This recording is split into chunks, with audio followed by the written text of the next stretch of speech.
Tapi korang tahu tak apa maksud sebenarnya ukuran hujan ni dalam unit milimeter ni?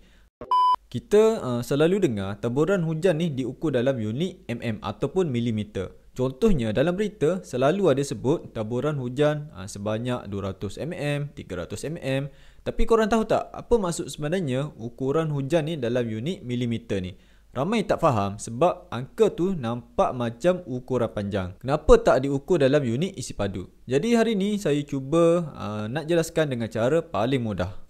Okey, sebelum tu saya ni bukanlah ahli meteorologi ataupun bidang berkaitan, tapi saya cuma nak sampaikan gambaran awal pada korang dengan cara mudah maksud ukuran hujan ni dan macam mana ahli meteorologi Malaysia ni ukur taburan hujan. Okey, pertama sekali, bila kita dengar contohnya hujan 200 300 tu bukan maksud hujan turun setinggi tu dari langit. Dulu pun saya fikir macam tu jugalah, tapi macam tak logik pula hujan setinggi tu. Yang sebenarnya unit tu diukur berapa banyak air hujan yang terkumpul kalau kita letakkan satu bekas di kawasan lapangan. Lebih ringkas lagi, unit milimeter ni adalah tinggi tiang air bagi setiap milimeter persegi. Kita cuba ambil satu contoh. Okay, katakan taburan hujan tu adalah 200 Nak lebih mudah faham lagi, 200 tu bersamaan dengan 20 cm.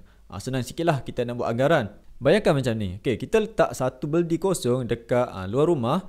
Bila hujan turun selama sejam, air dalam beldi tu naik setinggi 20 cm. Paras air dalam beldi itulah yang dimaksudkan 200 Cara kira pun mudah sebenarnya. Okey, 1 hujan ni bersamaan dengan 1 liter air bagi setiap 1 meter persegi.